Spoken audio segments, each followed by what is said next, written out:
content de vous retrouver après cette longue période de vacances. Et ce soir, nous aurons donc la première séance de la fin de l'année. Tout à l'heure, je vous annoncerai un peu le programme pour les prochains jours. Alors, ce soir, nous avons Martine Voll qui est notre oratrice pour ce soir et qui va donc nous présenter son sujet, c'est quel superviseur, pour quels besoins et comment choisir. Alors, pour le moment, je suis en train de connecter Martine sur le système pour que nous puissions la voir. Voilà, et elle est là maintenant. Bonsoir Martine. Alors, ce qui se passe ici, je vais maintenant laisser la parole à Martine pour nous présenter son sujet à la petite quarantaine de personnes qui sont déjà là ce soir. Merci beaucoup à tous d'être là et je vous retrouve tout à l'heure. Merci Philippe. Alors bonjour à tous. C'est vrai que nous allons passer une heure ensemble. Donc ce que j'avais imaginé pour cette heure ensemble, c'est de exposer le sujet que j'ai envie de partager avec vous ce soir, Martine, qui est autour de... j'interromps une toute petite seconde, un tout petit réglage. Si tu veux baisser un petit peu le niveau de ton micro. D'accord. Est-ce que ça va mieux comme ça? Encore un petit peu? Voilà, maintenant, vas-y. C'est C'est nettement mieux. Voilà, merci. Merci pour l'aspect... Oui, le thème sur quel besoin, quel superviseur, comment choisir, est exposé pendant une vingtaine de minutes. Et pendant que je vais parler, je vous propose d'être actif, puisque vous avez la possibilité, j'entends, de chatter sur votre écran à droite, en bas, et de commencer à écrire. Ce qui fait que vous êtes sur cette téléclasse. Est-ce qu'il y a un déclencheur? Est-ce qu'il y a quelque chose qui vous a attiré en particulier? De manière à ce que on commence à communiquer. Je chercherai à lire autant que se peut vos messages. Et puis, un peu plus tard, à l'issue de cette présentation, nous pourrons dialoguer aussi. Donc, il y a peut-être des questions qui vont arriver.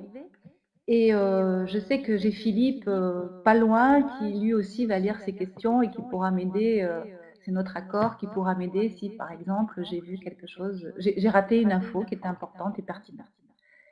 Donc, par exemple, je commence à lire finalement quelles sont les attentes des coachs en supervision. Je cherche un superviseur aussi en vue de ma certification. Donc, on va s'apercevoir, enfin, je l'espère, qu'au fur et à mesure, nous aurons ces réponses. Alors, vous voyez qu'il y a ce transparent, ce slide, avec cette première partie sur la boussole des demandes et des besoins. Cette boussole des demandes et des besoins, elle est issue de ma pratique de la supervision. J'ai commencé en 2003 dans un groupe, avec un groupe, en 2003, et depuis j'anime plusieurs groupes, j'ai 5 groupes de supervision, dont 2 de coach interne. Et puis les autres sont mix avec des coachs. Donc, à force d'entendre des demandes, je me suis dit, mais finalement, ces demandes correspondent à quel besoin? Donc, il y a une boussole que je vais vous présenter. Un deuxième point qui est qu'il y a différents types de superviseurs, et j'aime bien nuancer une phrase que j'entends de temps en temps, qu'il y a autant de supervision que de superviseurs. Je la nuance parce qu'en fait, il y a des familles de superviseurs qui ont l'habitude de travailler d'une certaine façon. Donc, nous regarderons que ces superviseurs proposent des formats différents. Et puis, bien sûr, on pourra échanger ensemble sur quels sont les points de vigilance et conclusions. Vous lisez comme moi ce que j'ai écrit, un mot de la supervision qui viendrait de l'anglais tout supervisé, lui-même du latin médiéval super, qui serait au-dessus. En tout cas, cette idée de voir, pour moi, ce qui est intéressant, c'est cette prise de recul quand on est en mode supervision, qui va être importante. Alors, Est-ce que la supervision et le mentoring sont la même chose? J'aspire à devenir coach et la supervision me paraît indispensable. Je lis quelques phrases, les approches et les critères et les choix. Ça va tout de suite m'amener sur cette première partie. Vous verrez qu'elle est toujours liée à l'histoire, qui est que finalement, dans mon expérience, quand j'ai commencé à être superviseur, au départ, je suis coach depuis plus de 20 ans. Ce qui était naturel quand j'ai commencé à avoir des demandes, c'était de faire du coaching de coach. Des superviseurs considèrent aujourd'hui que la supervision et le coaching de coach, c'est la même chose. Oui, dans le sens où le coaching de coach est une forme de supervision, simplement nous allons voir qu'il n'y a pas que celle-ci. Je la trouve pour autant importante, c'est comme ça que j'ai plutôt démarré en supervision individuelle, parce que le coaching de coach permet à nous, les coachs, d'avoir un espace pour parler de nous aussi, comme nous offrons ce service à nos clients, nous pouvons aussi en bénéficier, aborder des matériaux qui peuvent être issus de notre intimité, de choses profondes. Donc on ne va pas aller dans la psychothérapie puisqu'on ne va pas travailler de la même manière. Pour autant, il y a quand même des matériaux importants qui peuvent arriver. Comment on peut les accueillir en coaching? Et puis, on peut aussi aborder cette dimension par rapport à moi, professionnelle, qui ai créé mon activité. Donc, je suis formateur, j'ai fait du recrutement, maintenant je fais du coaching. Il y a quelque chose autour de l'identité professionnelle hein, qui est quand même à prendre en compte. On n'est pas obligé de faire du coaching de coach pour la prendre en compte, mais pourquoi pas, à un certain moment. Ça veut dire que s'il n'y a pas que ça, qu'est-ce qu'il y a d'autre? Il y a d'autres, j'entendais tout à l'heure une question sur le mentoring, je préparais ma certification. Effectivement, il y a une autre type de demande qui correspond à un besoin, c'est que nous avons besoin de travailler la pratique du coaching elle-même. Alors, pratiquer la pratique du coaching elle-même, c'est que ça concerne mes gestes professionnels. Bien sûr que mes gestes professionnels, je vais les exercer et les mettre en œuvre en situation avec un client. Pour autant, comment je suis au clair avec mes gestes professionnels? Alors, là aussi, je prends soin de distinguer la formation qui permet d'acquérir des gestes professionnels, des approches, certains ont fait de la systémique, de la PNL, de l'AT, de la gestalt-thérapie, etc. C'est la formation qui nous permet d'apprendre un certain nombre d'outils et de techniques et de démarches et d'approches, et ça nous permet aussi d'avoir accès à c'est quoi la différence entre le coaching, la thérapie, le conseil, donc de commencer à comprendre qu'il y a une structure dans le coaching qui ne va pas être la même que d'autres types d'interventions avec un client. C'est là où, un peu plus loin, une fois que nous sommes formés, et je ferai tout de suite le lien avec la certification, c'est qu'il y a au sein d'ICF ce qu'on appelle le mentoring. Et le mentor, je le différencie de la supervision didactique. La supervision didactique, elle s'intéresse aussi aux gestes professionnels. Beaucoup d'écoles proposent à leurs élèves de la supervision didactique, que je trouve aussi très intéressante, dans le sens où ces superviseurs vont regarder comment ces gestes professionnels sont mis en œuvre dans une situation, et il y a une forme d'accompagnement qui va être intéressante.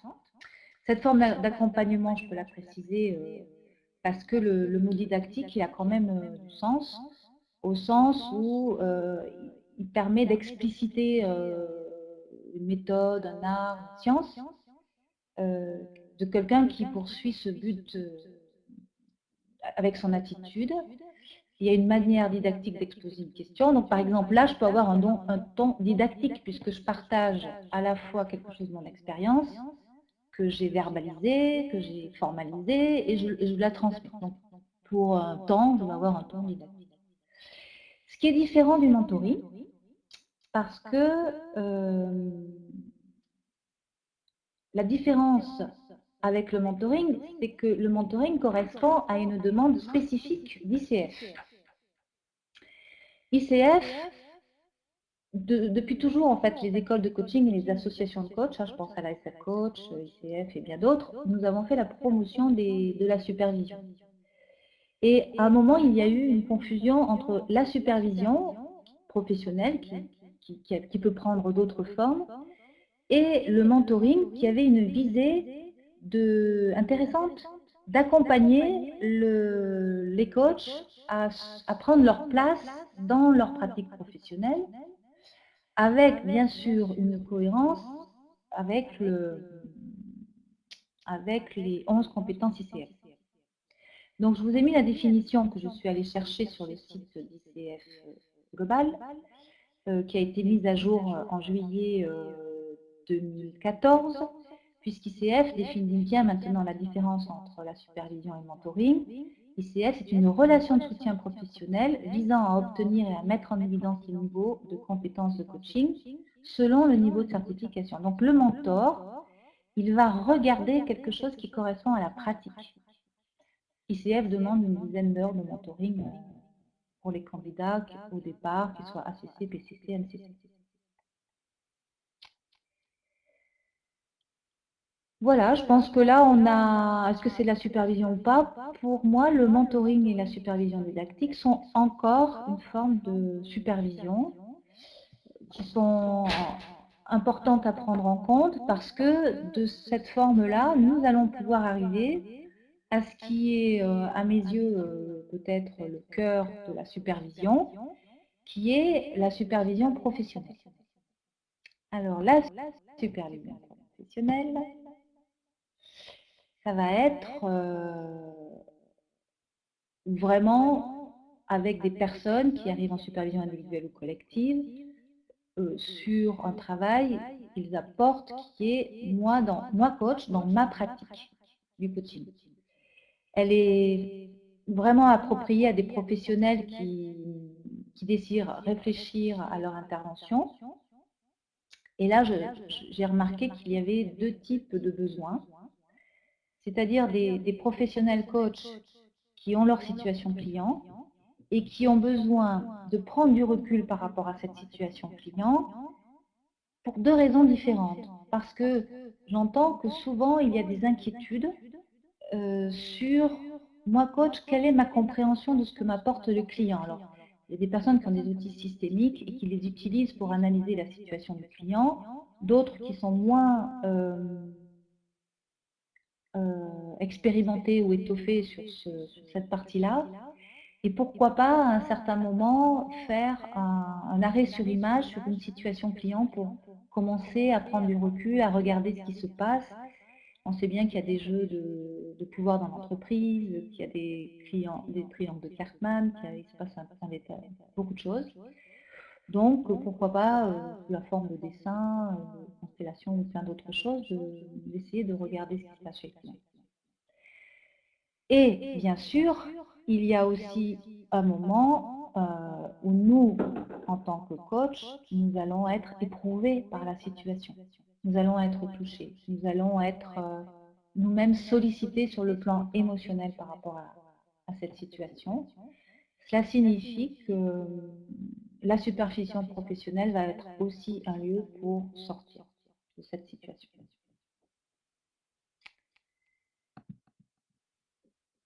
Bon, je pense avoir répondu à la différence entre le mentoring et la supervision professionnelle. Donc, je vous donne la boussole complète telle que je l'ai imaginée, où on voit Alors, je sais que j'ai des outils qui me permettent de montrer sur le slide, voilà, cette partie que j'entoure, où on voit bien que je déborde un petit peu ici, par rapport à ce qui serait de la supervision et ici, parce que c'est pas pour autant que je vais être psychothérapeute ou formatrice.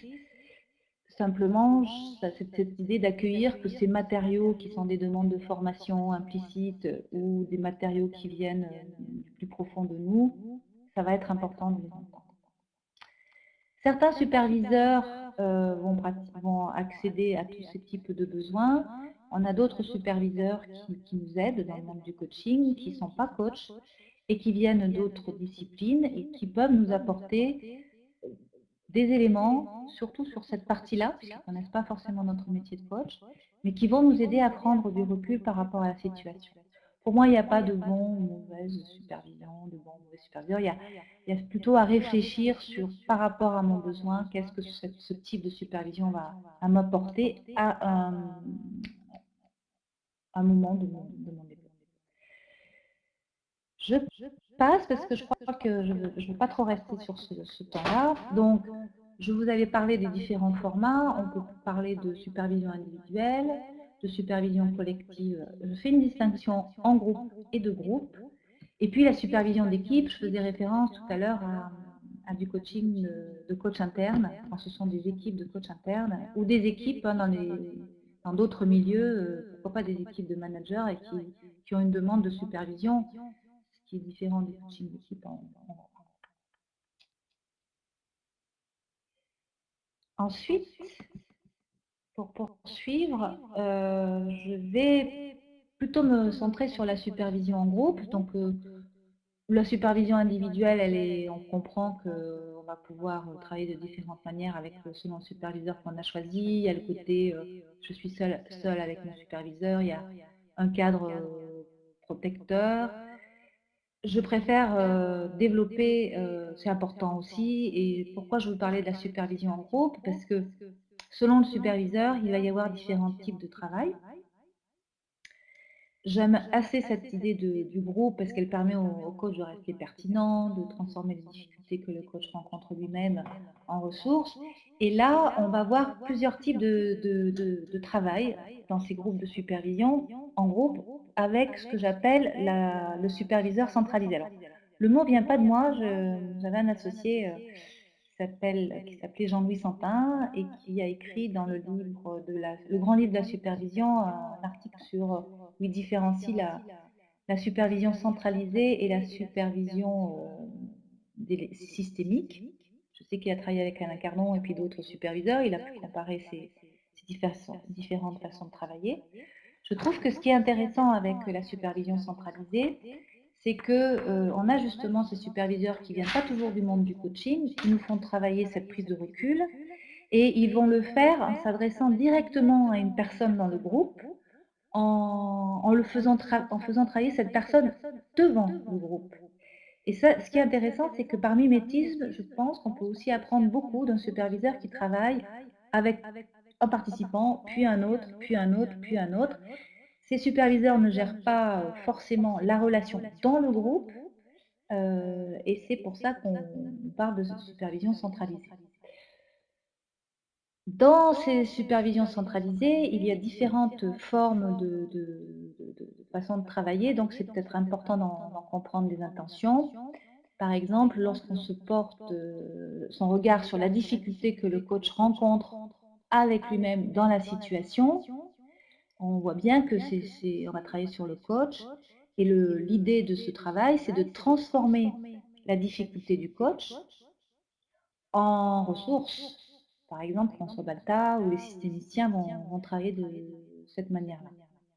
Ce que j'aime bien aussi dans ce que dit Jacques-Antoine Malarevitch, qui vient aussi de la thérapie familiale, il y a une phrase qu'on peut s'appliquer qui est, il faudrait que je la retrouve, qu'est-ce qu'il dit exactement? Il dit c'est bien parce qu'il est à l'intérieur de la famille, internalisé par le groupe, que le thérapeute ne parvient plus à être pertinent. Et nous, coachs, c'est bien parce qu'au bout d'un moment, on travaille avec notre client on peut finir par être internalisé aussi, que le superviseur va nous aider à sortir aussi de cette situation.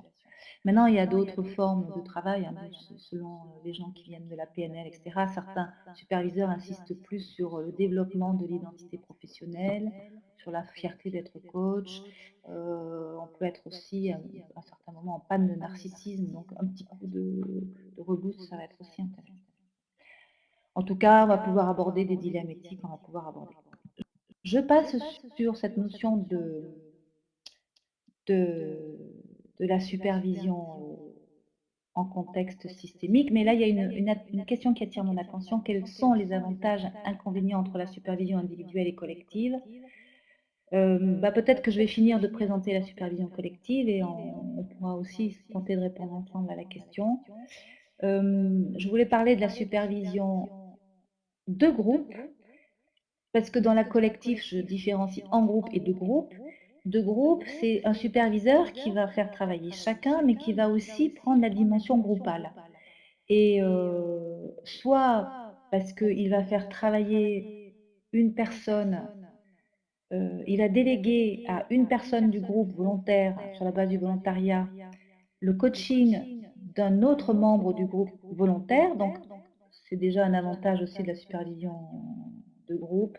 Ça va être que chaque participant va voir en situation réelle, avec une vraie situation, une personne travailler. Ça va être intéressant parce qu'on n'a pas tous les mêmes référentiels en termes de démarche. Donc, voir travailler un coach avec un client qui est le membre du groupe va nous permettre d'apprendre de lui, de découvrir quelles sont les options qu'il choisit que nous n'aurions pas choisies. Et puis, ce qui va être intéressant, et je le fais de temps en temps sous cette forme-là, ça va être aussi de débriefer, parce que nous, en voyant ce coaching, nous, chacun dans le groupe, nous aurions eu d'autres options, le superviseur compris, va aussi, à l'issue de ce travail, pouvoir apporter ces options aussi sur lui, il aurait fait autrement, bien sûr, parce qu'il a été formé autrement, et ça permet de prendre conscience de nos cadres de référence. Donc ça, en collectif, je trouve que c'est un vrai avantage. Ensuite, j'avais différencié l'approche groupale et pour bien savoir aussi qu'à un certain moment, on peut demander à l'ensemble du groupe de travailler sur une situation. Donc là, il y a plein de protocoles différents que moi j'appelle plutôt la supervision en intelligence collective, qui est la même chose, finalement, on prend en compte le groupe. En fait, dans cette dimension-là, on délègue la fonction supervisante, elle est déléguée au groupe, et là, le superviseur, il tient le cadre. Et c'est un mode d'apprentissage collectif qui va aussi être très intéressant. C'est bien sûr, on se doute qu'on n'aura pas ça en supervision individuelle. En supervision individuelle, on aura peut-être une intimité, parce que plus profonde. Ce qui se passe quand même, c'est que quand on amène des cas en supervision collective, on s'expose, et c'est pas anodin. J'ai par exemple vu des personnes qui mettaient des mois avant d'oser apporter un cas, parce qu'on est exposé, parce qu'on se dénude devant le groupe, on montre ses fragilités, on montre ses faiblesses, on montre ses questionnements. Donc ça demande quand même qu'il y ait un groupe solide. J'avais dit que je parlerais 23 minutes, donc je vais encore me laisser 2-3 minutes pour conclure. Et puis, si vous avez des questions, n'hésitez pas à les poser encore. Ou des remarques finalement avec ce début d'exposé. Est-ce que vous avez déjà des débuts de réponse au type de besoin que vous avez lorsque vous allez chercher des superviseurs? Je voulais, avant de conclure, parler de la supervision d'équipe.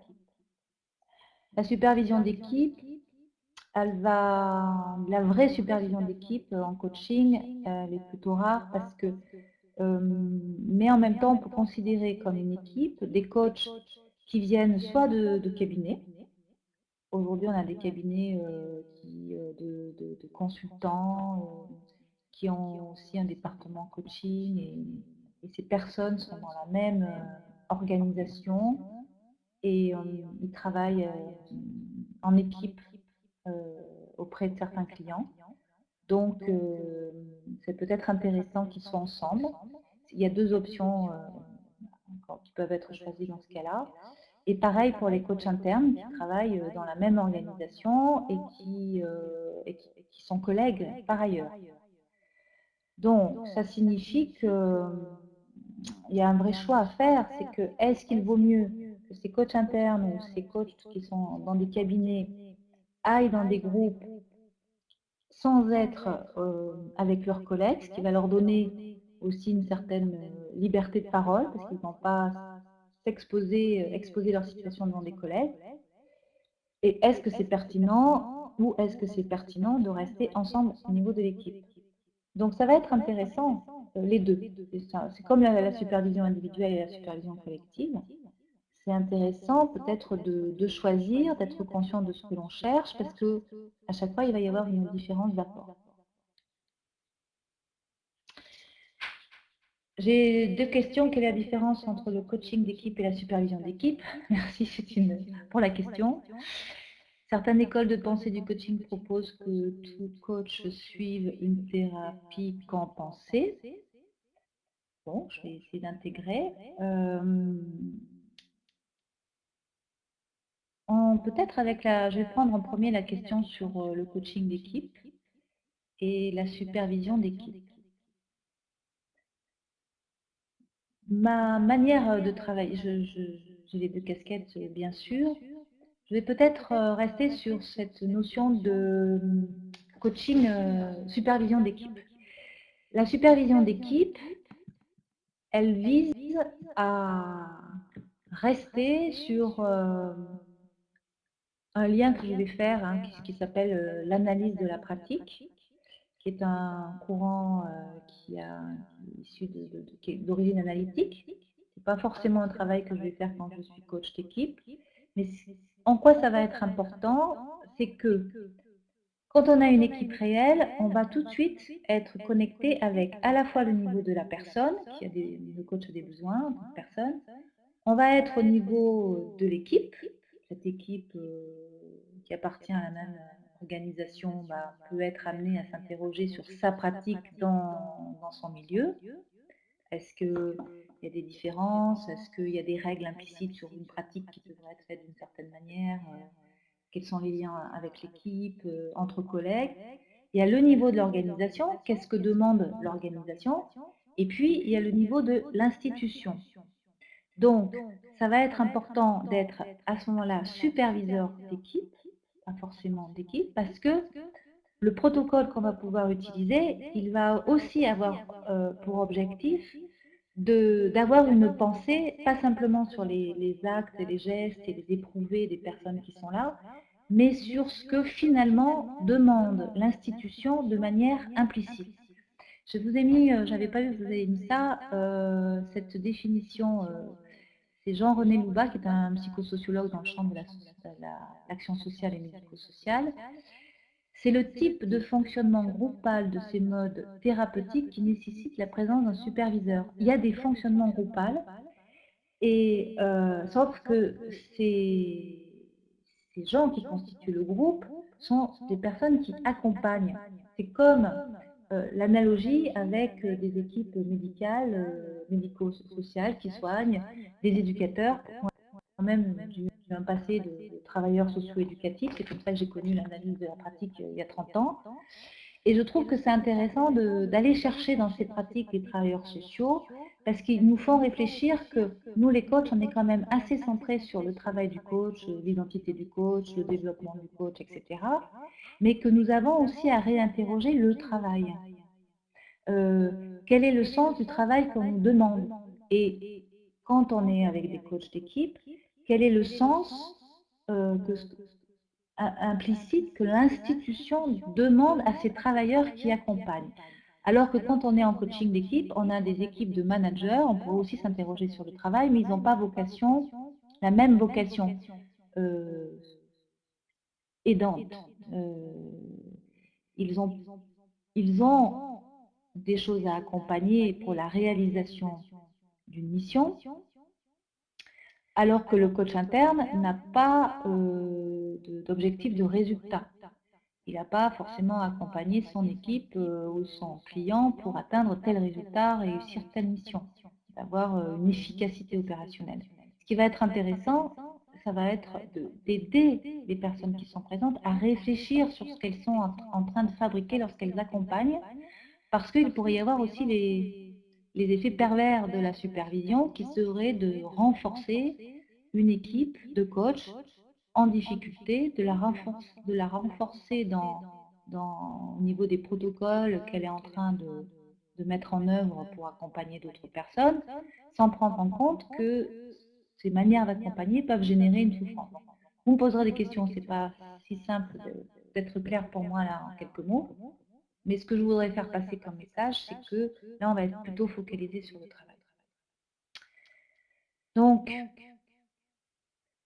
je reviens peut-être un petit peu en arrière sur cette idée d'accompagnement et sur cette idée qui est développée par ce mot institution, qui me semble peut-être à préciser, qui vient finalement des sociologues. Je pense à, par exemple, Émile Durkheim. J'avais noté une phrase que je voulais aussi vous partager, c'était: «Les institutions sont des manières collectives d'agir et de penser.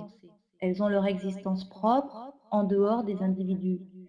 C'est une analogie que je fais souvent, c'est quand on crée notre entreprise, nous on est une personne, mais si on crée une SARL, une SA, on donne un statut juridique à cette entreprise qui devient une personne morale. Et cette personne morale, elle a des salariés, elle a des clients, un jour elle ne nous appartient plus alors qu'on l'a créée. Et elle a ses demandes, elle a ses exigences propres. Donc je ferai le lien avec ce qui est en train d'être dit. Les faits sociaux ne sont pas naturellement et immédiatement intelligibles, mais doivent être compris à travers l'expérimentation et les observations. Donc nous, le superviseur, quand on est dans ce type de travail, on va chercher à donner d'autres lectures à des faits sociaux. Tout ce qui est construction sociale, qu'est-ce que ça nous raconte? Qu'est-ce que nous raconte sur nos croyances, sur notre façon de voir le monde, d'aborder des problèmes? Parce que les faits sociaux exercent une influence coercitive sur les personnes. Elles sont dotées d'une finalité particulière, c'est pourquoi on s'intéresse à l'esprit des institutions. Comme objet sociologique, on s'intéresse aussi bien à ses actions intérieures qu'à celles tournées vers l'extérieur. Voilà. En fait, il y a des forces invisibles, des frictions, des conflits, des difficultés qui sont en présence dans les équipes et qu'il va s'agir de prendre en compte.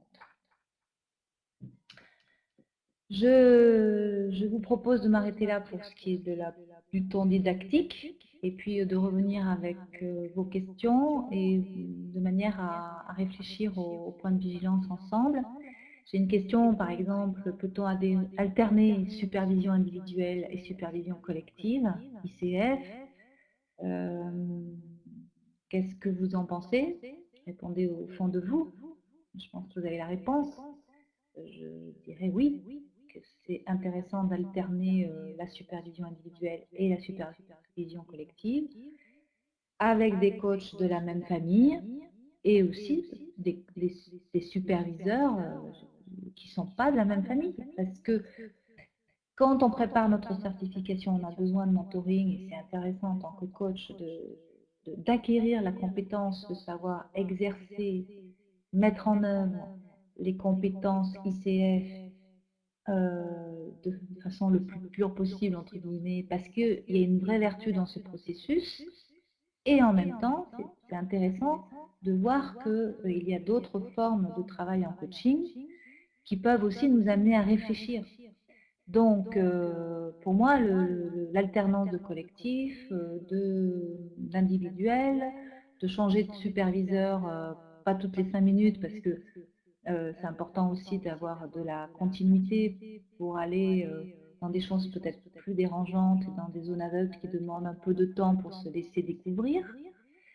Mais au bout de quelques années, 2-3 ans, chacun à son rythme, ça va être intéressant aussi d'aller visiter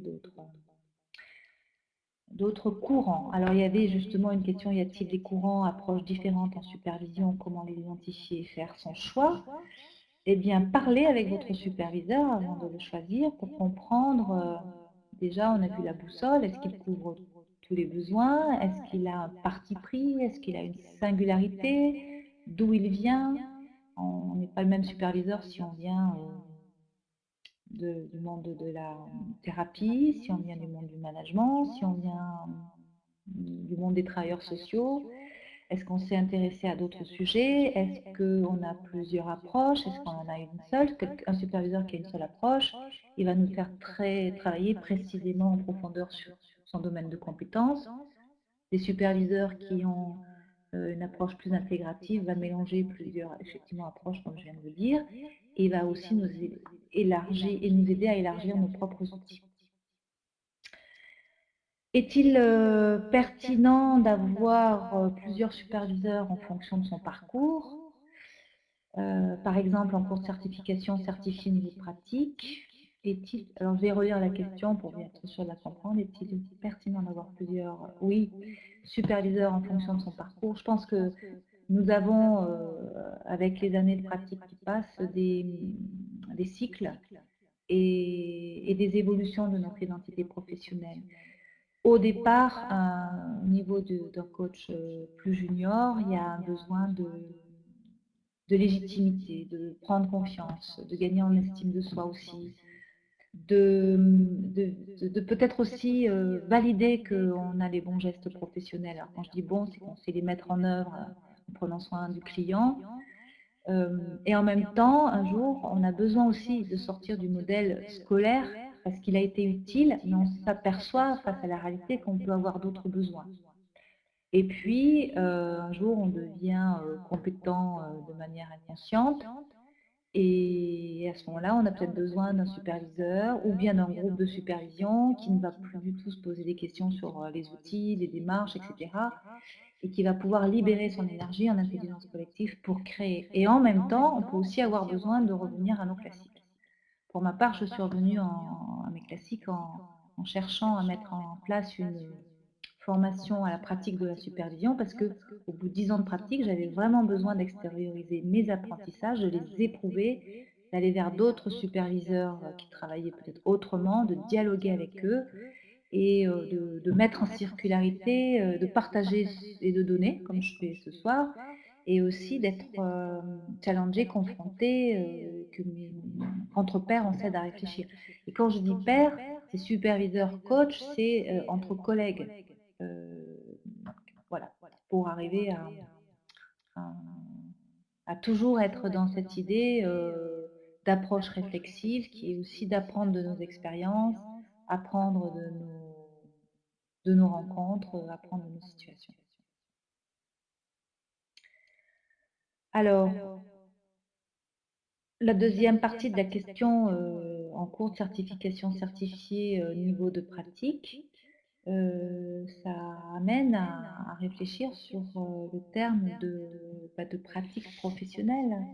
Est-ce que vous pouvez chatter sur qu'est-ce que vous, c'est quoi pour vous la pratique professionnelle finalement? Parce que on a parlé de supervision, de pratique professionnelle, mais qu'est-ce que ce serait la pratique?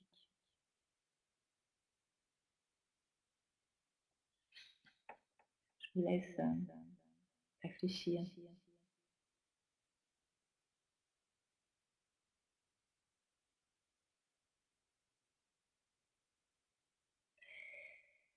Cette pratique professionnelle, ah, vous avez parfaitement répondu avec le niveau junior expérimenté. Ben voilà, merci pour l'échange. La pratique, practice, pour moi, c'est important de prendre soin de cette pratique, à la fois comme on l'a vu en supervision pédagogique, il y a ce geste professionnel, mais à la fois, je dis mais, et je suis la reine du et normalement, et à la fois sur la pratique, qu'est-ce qu'elle nous enseigne de nous, c'est-à-dire comment j'ai un regard sur l'impact de ma pratique dans le système dans lequel je suis euh, et l'impact qu'elle a dans une société d'une manière beaucoup plus large. Ça veut dire qu'on va arriver sur les points de vigilance. Je parlais de ce qui différencie la supervision collective de l'individuel. Pour moi, c'est la dimension groupale qui oblige à exposer, s'exposer devant les autres membres du groupe. En partageant ses positions, ses conceptions et aussi ses doutes ou faiblesses, le coach expose sa vulnérabilité, c'est ce que je disais tout à l'heure. Ça signifie que le superviseur est quand même responsable du cadre, de la circularité, de la production du groupe. Il veille aux pratiques et à la sécurité des personnes dans le respect du code déontologique de sa profession. Et en même temps, ce que je ne dis pas là, c'est qu'il réinterroge l'éthique, parce que si le code déontologique il est écrit par des tiers extérieurs à nous, de manière à encadrer une profession, on a aussi notre éthique qui correspond à des valeurs personnelles Et ça va être aussi intéressant en supervision d'aider les personnes à regarder quels sont leurs dilemmes éthiques. Il y a une personne qui n'entend qu'un mot sur 3. Bon, j'espère que ce problème technique va se régler. Où trouver son superviseur, ses superviseurs individuels et groupes? Peut-on essayer avant d'adopter? Alors là encore, posez ces questions à vos superviseurs. Pour certains, c'est accepte que il y ait une séance, une journée, d'autres pas. Pour ma part, en général, j'accepte, sauf une fois où une personne est venue essayer une journée et elle m'a dit qu'elle partait et j'ai fait preuve d'autorité assumée en lui disant: «Écoute, pour moi, c'est important que tu restes encore 3 fois. Ah maintenant tu feras ce que tu voudras, mais je pense que c'est pas le moment de partir». Donc tout dépend de la relation qu'on a avec son superviseur. Cette question-là, si j'essaye ou avant d'adopter, c'est en quoi ce superviseur, il m'arrange ou il me dérange. Donc avoir envie de quitter son superviseur alors qu'on vient juste de l'essayer, ça pose quand même la question de qu'est-ce qu'on cherche, quel est son système de référence, qu'est-ce il est allé chercher en nous, qu'est-ce qu'il a gratté, qu'est-ce il a mis en confrontation, peut-être à son insu. Et je pense que ça vaut quand même la peine de rester un peu plus qu'une fois. Mais ça, c'est aussi une affaire de valeur personnelle. Donc, bien sûr on a toujours la liberté d'arrêter avec un superviseur. C'est comme en coaching, ce que je conseille dans ce cas-là, c'est de garder un entretien de bouclage qui permet de travailler aussi en quoi c'est important d'arrêter. Où est-ce qu'on peut trouver les superviseurs? Je n'ai pas tout à fait répondu. Euh, Chaque fédération propose une liste de superviseurs. Le bouche à oreille fonctionne aussi. Je reviens à une réponse qui est n'hésitez pas à poser des questions à vos superviseurs.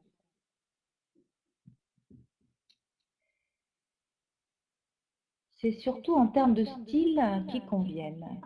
Vous semblez dire qu'il y a plusieurs types et styles de supervision. Oui, je ne sais pas ce que vous gardez de cet exposé. Euh, il y a les demandes, comme en coaching avec nos clients, avec les demandes cachées et les demandes explicites. Euh, je pense qu'il y a plein de points communs. Est-ce que je me sens en confiance? Est-ce que je sens qu'il va être suffisamment dérangeant? Est-ce que j'ai besoin de protection? Quelle est la relation que vous allez engager avec votre superviseur? Il y a des superviseurs qui gardent de la distance, qui gardent le vouvoiement, et il y a des superviseurs qui gardent moins de distance et se mettent au travail, à côté, avec.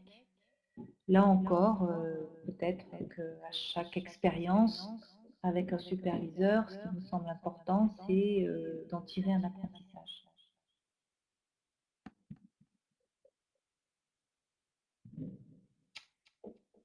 Savoir à quel moment il est juste d'aller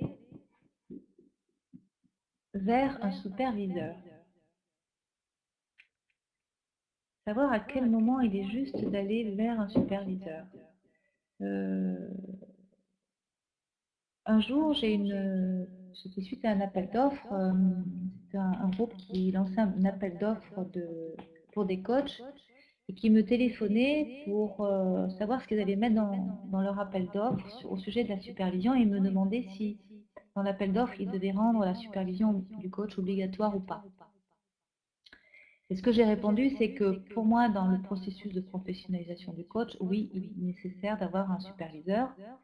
Simplement, je leur ai précisé de ne pas être trop normatif pour autant, parce qu'à un certain moment, nous avons aussi besoin de faire des coupures, d'avoir des respirations. On voit plus la supervision comme quelque chose qui est globalement, je suis supervisée et de temps en temps, j'ai des breaks, j'ai des coupures parce qu'il y a des temps de maturation et de reprendre la distance.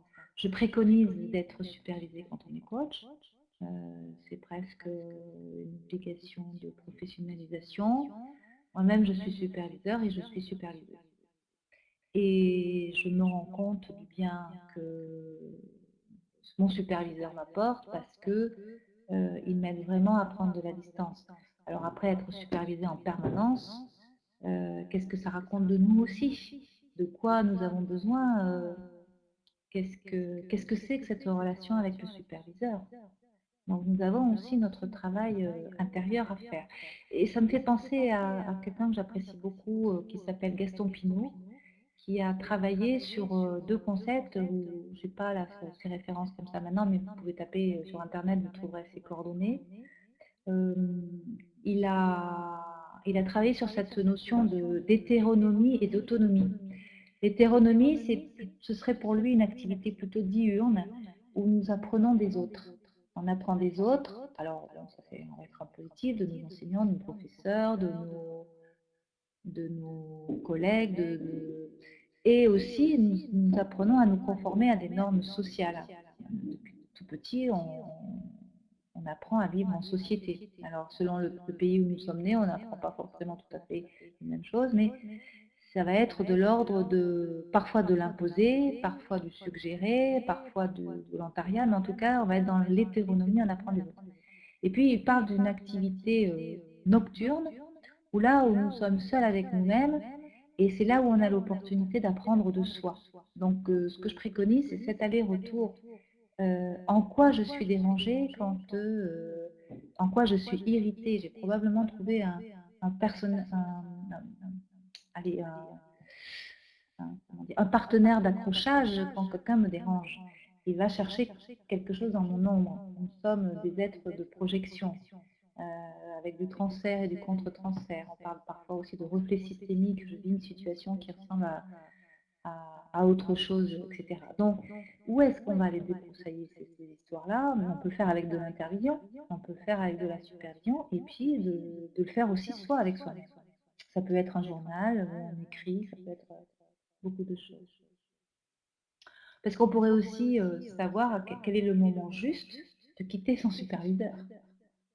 Voilà. Moi j'entends, ça y est, c'est agréable, je suis dans ma zone de confort, ça ronronne. Bon, à vous aussi de vous poser des questions, et ça, je pense que ça appartient à chacun d'entre nous. Alors, j'ai peut-être oublié, bien sûr, des questions. Certaines écoles de pensée du coaching proposent que tout coach suive une thérapie. Qu'en pensez-vous? Je pense qu'il est important d'avoir fait un travail personnel. Justement, en lien avec ce que je disais, c'est que nous sommes des surfaces, les uns pour les autres, des surfaces de projection. Si on veut prendre soin de notre client, à quel endroit on va travailler ces surfaces de projection. Et puis, ça peut être aussi intéressant d'être plus à l'aise avec le décodage de ce que l'on éprouve, comment on peut utiliser nos émotions pour comprendre ce qui se passe dans certaines situations. Là encore, j'ai du mal à avoir des réponses très tranchées. Il faut faire comme ci, il faut faire ça. C'est se mettre dans une dynamique de professionnalisation. C'est quoi? C'est quel dialogue j'ai avec moi, où j'en suis avec mon identité professionnelle, comment je prends ma place en tant que chef d'entreprise, même si on est en profession libérale, j'aime bien utiliser par rapport à mon client, comment j'écoute mon client, quand je suis en travail avec lui, qu'est-ce que je fais des difficultés qui lui appartiennent et qu'est-ce que je fais des difficultés qui m'appartiennent, est-ce que je sais les distinguer, qu'est-ce que je fais quand je me fais aspirer dans une situation et je suis noyée, est-ce que je suis consciente que je me suis laissée noyer par une situation et que je suis en plein dedans et je ne m'en aperçois pas? Voilà. En quoi la supervision constituerait-elle une obligation? Ben, c'est une obligation d'hygiène du coach. Quelle est la taille d'un groupe de supervision collective et combien de temps dure une séance de supervision? Quelles sont les variantes possibles? Là, il y a encore demander à votre superviseur. Pour ma part, je prends plutôt un groupe, c'est toujours autour de 8 personnes. J'aime bien une taille plus réduite. Il y a des superviseurs qui travaillent à 15, 16 personnes. Ça peut avoir du sens aussi. Regardez l'analogie avec les équipes réelles. Quelqu'un me posait la question du coaching d'équipe. Moi, je suis plus entreprise hein, que life coaching. Donc, l'analogie avec ce que vivent nos clients dans des équipes où des gens rentrent, sortent, collaborent ou pas, ou plus ou moins bien avec des personnes qu'ils ont choisies ou pas choisies, comment ils doivent travailler en transversal dans des grands groupes, dans des petits groupes. Selon ce que l'on a, d'où on vient, on n'a peut-être pas à travailler les mêmes choses, donc se mettre dans des situations variées peut avoir du sens. Là encore, ce sont des questions importantes que je suis en train de lire, et donc vous pouvez vous les poser à vous-même et prendre le temps de sentir. Parlez-en aussi avec votre superviseur. Il nous reste 10 minutes. Donc, il y a peut-être encore des questions que j'ai oubliées. Je suis en train de regarder vos questions. Il y en a une que j'ai... Oui, il y a des questions sur le tarif des superviseurs. Donc, dans les tarifs horaires que je vois, ça peut aller de 100 € à 150 € de l'heure en supervision individuelle jusqu'à 300, 350, 400 €. Il y a des superviseurs qui estiment qu'on doit être capable de payer la même chose que nous, on fait payer à nos clients.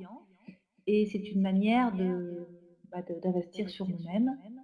Et puis, il y a des superviseurs qui offrent d'autres prix. 100, 150, 200, 300. Donc là aussi, il y a un panel. Après, en supervision collective, il y a aussi des prix qui vont entre 250, 300, 350, jusqu'à 400 €. Voilà, pour vous donner une idée. Là aussi, il y a cette idée pour combien de séances, avec des propositions qui sont faites souvent sur des formats de 10 jours dans l'année, à raison de journées mensuelles.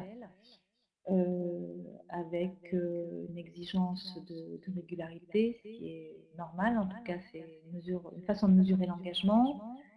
Ensuite, d'autres superviseurs n'imposent pas les 10 journées, mais demandent de choisir un certain nombre de dates sur ces 10 journées et de s'engager. Donc là encore, voilà, vous avez du choix et de la diversité. Alors, je vois quelqu'un qui a apprécié l'analogie, mais comme je ne l'ai pas lu tout de suite, je ne sais pas de quelle analogie c'était. Nous arrivons à la fin du temps. Est-ce qu'il y a encore une question à laquelle je n'aurais pas répondu? Philippe, tu as peut-être repéré des questions qui ne sont pas précisées. Alors, je cherche un superviseur aussi en vue de ma certification. Ben là, ce sont des mentors. Ce qui va être important là, par rapport à la certification, ça va être important de choisir un mentor qui a bien conscience des évolutions par rapport à ICF. Et ICF a vraiment travaillé, le comité certification a vraiment travaillé son exigence par rapport aux enregistrements. Et dans ces enregistrements, en fait, il faut bien comprendre qu'on peut très bien avoir réussi un coaching et pour autant, il n'aura pas été fait avec l'exigence que demande ICF. Ça ne veut pas dire que le coaching est raté. Ça veut dire que l'assesseur n'a pas pu repérer des compétences qui sont importantes à mettre en œuvre. Donc auquel cas, vous aurez un feedback. Donc ça suppose que ce mentor tienne bien informé des évolutions. Et quand on n'a pas été assesseur, de connaître ces évolutions. Moi-même, je ne suis pas assesseur, par exemple, donc c'est une vraie démarche que d'aller chercher de l'information pour bien être en adéquation avec ces données. Philippe, est-ce qu'il y a des questions auxquelles je n'aurais pas répondu? Je suis de nouveau là, donc je n'ai pas l'impression qu'il y a des questions auxquelles on n'a pas répondu. C'est peut-être le moment, Martine, de faire une conclusion sous forme de Ouais. recommandation. Donc, je regardais ce que j'avais mis en conclusion. Je m'adressais plutôt à des superviseurs et à la limite, c'est valable pour les clients. Ce que je peux partager, c'est que animer des dispositifs de supervision, hein, que ce soit individuel ou collectif, c'est quelque chose d'assez exigeant. Parce qu'il y a ces phénomènes transférentiels, ces processus parallèles qui peuvent se mettre en œuvre. Donc, c'est pour ça que je conseille que le superviseur soit supervisé. Et ma recommandation, et qu'il y a différents rôles. Donc, vraiment, ma recommandation, c'est dialoguer avec votre superviseur. Prenez soin de voir ce qu'il peut vous proposer, comment il travaille, est-ce qu'il est supervisé, quels sont ses référentiels, qu'est-ce qui est important pour lui. Et c'est dans ce dialogue que vous allez pouvoir choisir votre superviseur. C'est pas un gourou, c'est pas quelqu'un qui est inabordable, c'est pas quelqu'un qui va vous fermer la porte parce que vous posez des questions. C'est aussi une relation de collaboration.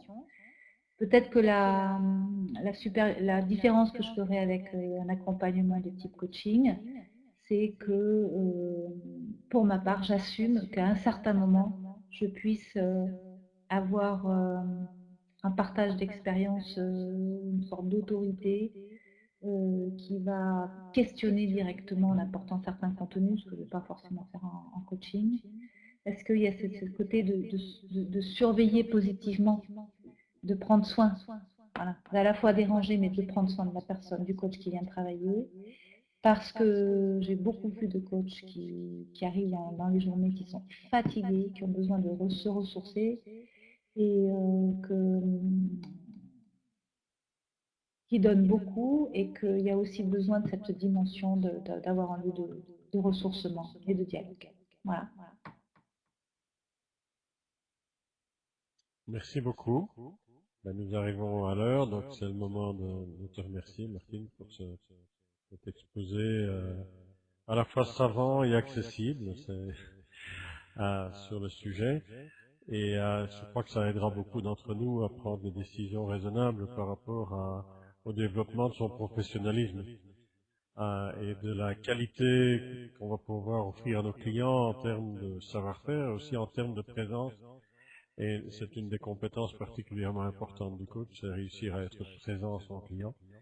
Et c'est probablement sur ce point-là que la supervision va pouvoir le plus aider. Merci. Et merci pour les merci que je vois. Voilà, j'ai pris du plaisir à être avec vous. Merci Philippe pour l'organisation de tout ça. En tout cas, je vous rappelle aussi que c'est un moment très important pour ICF. Nous fêtons les 20 ans d'ICF dans les jours qui viennent, et il y a ICF on Tour qui est une série d'activités qui vont se passer dans 31 pays.